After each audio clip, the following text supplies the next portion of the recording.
এবার নির্বাচন কমিশনের বিরুদ্ধে একযোগে পথে নামছে বিরোধীরা। তৃণমূল কংগ্রেসের প্রস্তাব মেনেই হবে নির্বাচন কমিশনের দপ্তর ঘেরাও। যে প্রস্তাব দিয়েছিলেন মমতা বন্দ্যোপাধ্যায় 21শে জুলাইয়ের শহীদ সমাবেশের মঞ্চ থেকে, সেই প্রস্তাব মেনে নিয়েই এবার নির্বাচন কমিশন ঘেরাওয়ের পথে ইন্ডিয়া জোট।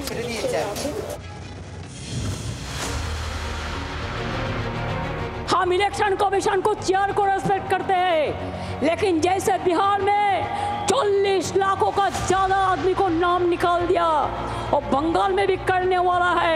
अगर करेगा तो घेराव कर्मसूची करेंगे, पूरा घेराव होगा, पूरा आंदोलन होगा। हम नाम काटने नहीं देंगे, हम नाम डालने नहीं देंगे डिटेंशन कैंप में। মমতা বন্দ্যোপাধ্যায়ের এই আহ্বানেই শিলমোহর ইন্ডিয়া জোটের। আগামী সপ্তাহে নির্বাচন কমিশন ঘেরাও কর্মসূচি নিতে চলেছে জোট ইন্ডিয়া।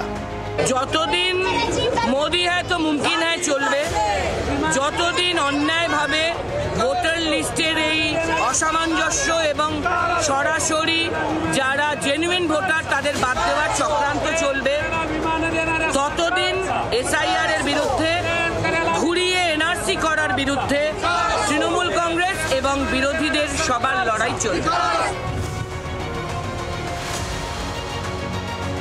আগামী মঙ্গলবার বা বুধবার হতে পারে নির্বাচন কমিশনের সামনে বিরোধী শিবিরের ধর্ণা। সংসদ ভবনে ইন্ডিয়া জোটের বৈঠকে এই নিয়ে দীর্ঘ আলোচনাও হয়েছে।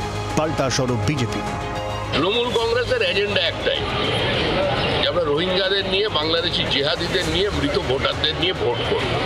আর আমাদের এজেন্ডা একটাই, যে আমরা এদের বার করে পশ্চিমবঙ্গের মানুষকে একটা স্বচ্ছ নির্বাচনী ভোটার লিস্ট উপহার দেব। যদিও দায়িত্বটা নির্বাচন কমিশনের, আমাদের যে ভূমিকা সেটা আমরা পালন করব।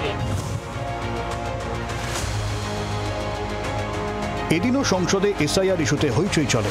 বিহারে এসআইআর এর বিরোধিতায় সংসদ চত্বরে বিক্ষোভ দেখান ইন্ডিয়া জোটের সাংসদরা। বিক্ষোভে সামিল হয় তৃণমূল।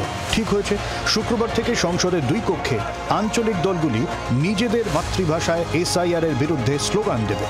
নয়াদিল্লি থেকে রাজীব চক্রবর্তীর রিপোর্ট, জি24 ঘন্টা। বাংলার আওয়াজ, বাঙালির আবেগ, জি24 ঘন্টা।